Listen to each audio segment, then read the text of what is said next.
نحمده ونصلي على رسوله الكريم اما بعد اعوذ باللہ من الشیطان الرجیم بسم اللہ الرحمن الرحیم۔ معزز ناظرین السلام علیکم ورحمۃ اللہ وبرکاتہ۔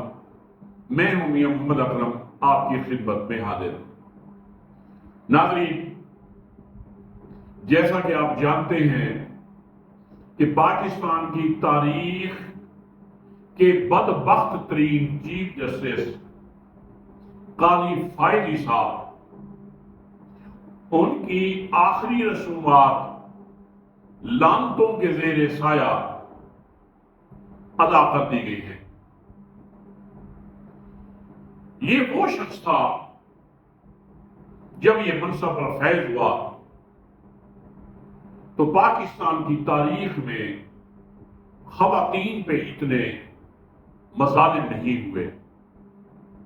چادر اور چار دیواری کا تقدس پامال ہوا، بہنوں اور بیٹیوں کی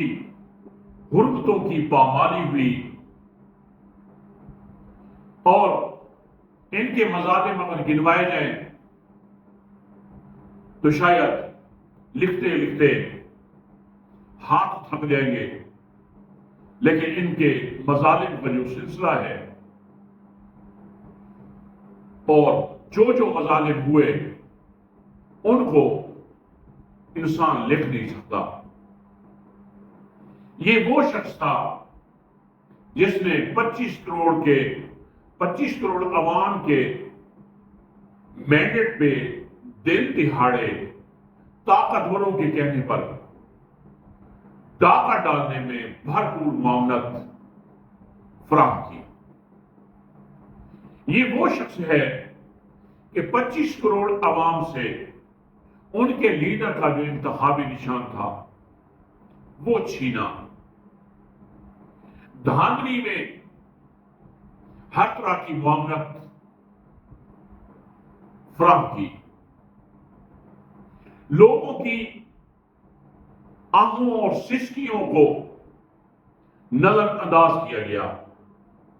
صحافیوں پہ طرح طرح کے مظالم ڈھائے گئے۔ ارشد شریف جیسا ایک لیڈر اور بے باک صحافی، اس کا مرڈر ہوا اور ان کی بیوہ کی سنوائی نہ ہوئی۔ عمران ریاض، ان کے اوپر جو مظالم ہوئے ان کو اغوا کیا گیا اور ان کے بارے میں بھی قاضی صاحب خاموش رہے۔ قاضی صاحب نے اپنے اس منصب کی آڑ پہ اپنے طاقتوروں کی خواہشوں اور امنگوں کے بالکل عین مطابق فیصلے کیے۔ یہ وہ شخصیت ہے جن کی آج تک پاکستان میں تاریخ نہیں ملتی، جن کو عوام کی طرف سے لعنتوں سے نوازا گیا۔ اس شخص نے پاکستان کی عدلیہ کا پوری دنیا میں مذاق بنایا، اور انہی کے کرتوتوں کی وجہ سے 25 کروڑ عوام کا نظام عدل سے اعتماد اٹھا۔ یاد رکھیں کہ یہ شخص جس کی آخری رسومات ادا کر دی گئی ہیں اور اس کے بعد اس کو فی الوقت دفنانے کی بجائے جب تک دنیا میں رہے گا یہ گٹر کے ایک جوہڑ میں اس نے اپنی آخری جو سانسیں ہیں وہ لیتا رہے گا، اور آخرت میں تو اس شخص کو جواب دینا ہی ہوگا۔ ناظرین، جو میں نے یہ کہہ رہا ہوں کہ آخری رسومات یہ کی جا رہی ہے، میں تو یہ سمجھاؤں کہ جو ان کی ریپیوٹ ہوئی ہے، جس طرح کی انہوں نے اپنی ریپیوٹ بنائی ہے، میں یہ سمجھ رہا تھا کہ میت میں اور ان میں فرق یہ تھا کہ میت بولنے اور سننے کی صلاحیت سے محروم ہوتا ہے، دیکھنے سے محروم ہوتا ہے، وہ اپنا اظہار نہیں کر پاتا، سانسیں نہیں لے پاتا۔ اور اس شخص میں صرف اتنا فرق تھا کہ یہ بول بھی سکتا ہے، سن بھی سکتا ہے اور دیکھ بھی سکتا ہے، لیکن بولنے والوں کے منہ پہ ہاتھ رکھنے سے یہ بھی معذور ہے۔ اس شخص نے جو کچھ کیا وہ ہم سب کے سامنے ہے، اور انشاءاللہ جس انجام کو اس نے فیس کرنا ہے یا جو انجام اس کا مقدر بننے والا ہے، اس کا ٹریلر تو عوام نے چلا کر دکھا دیا ہے، اور انشاءاللہ دنیا سے تو جس حال سے یہ گزر جائے گا، لیکن آخرت میں بہت بڑی فلم چلے گی، اور اس وقت کوئی عذر اس کا قبول نہیں کیا جائے گا۔ اور ان لوگوں کے بارے میں تو حالانکہ نبی پاک صلی اللہ علیہ وسلم کی ایک حدیث کا مفہوم بھی ہے کہ جس منصف نے انصاف کیا لیکن دیر سے کیا، اس کا یہ عمل نا انصافی کے مترادف ہے۔ ناظرین، اس وقت ایک اور آئینی ترمیم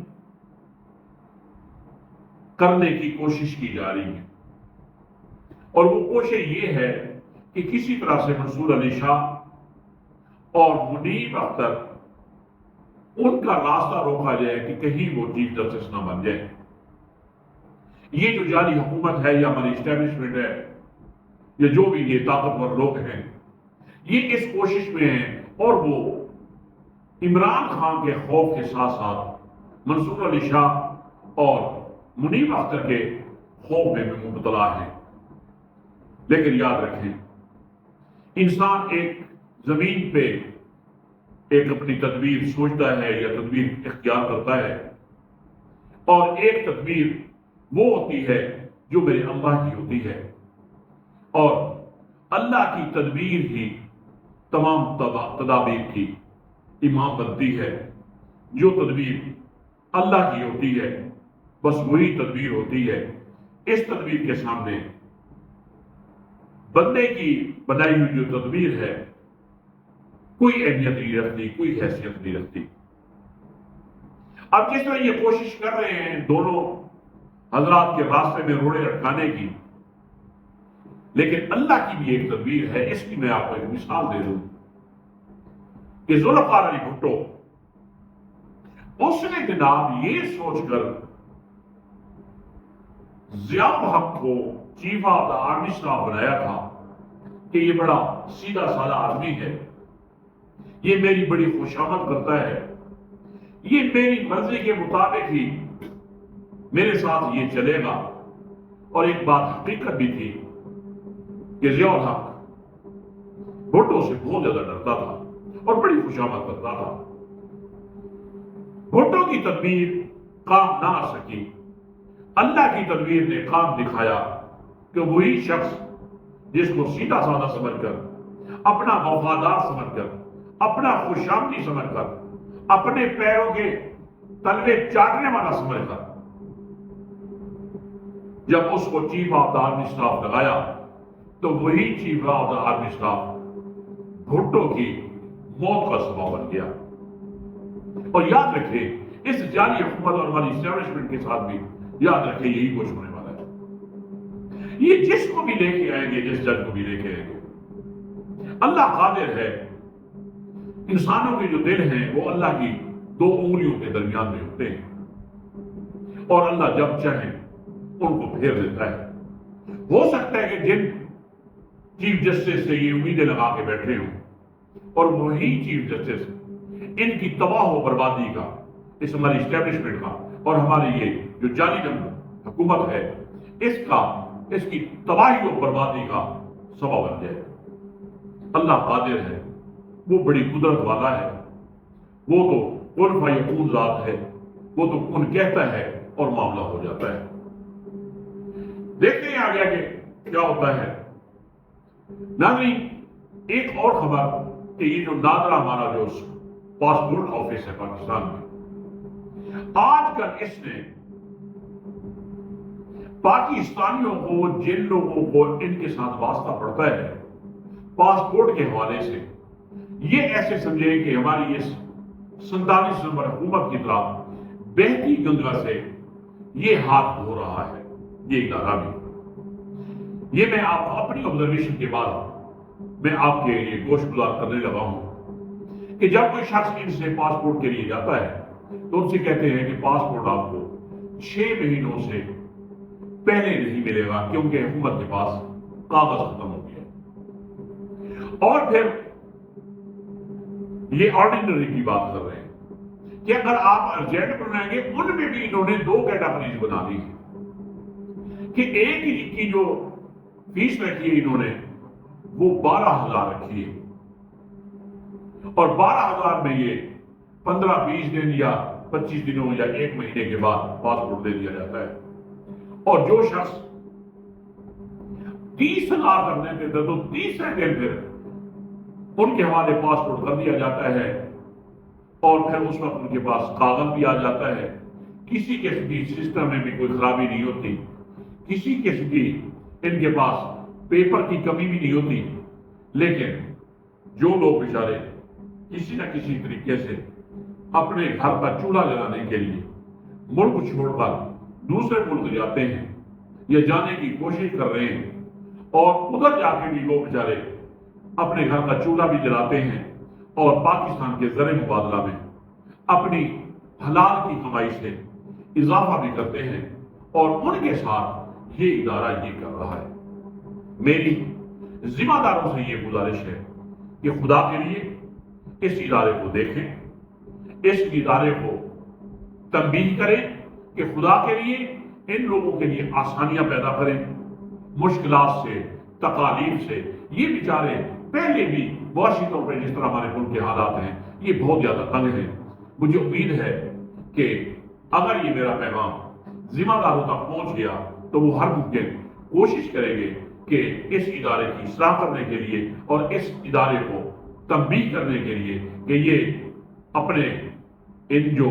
ظالمانہ ایک رویہ رکھا ہوا ہے خدا کے لیے اس سے ہٹ کر ان لوگوں کی خدمت کریں اور جتنا ممکن ہو سکے ان کو سہولیات یا ان کو فیسلٹی اور فیسلٹیٹ کریں۔ ناظرین، اس دعا کے ساتھ کہ اللہ تعالیٰ ہمارے ملک و قوم کا حامی و ناصر ہو، میں آپ سے اجازت چاہتا ہوں۔ السلام علیکم ورحمۃ اللہ وبرکاتہ۔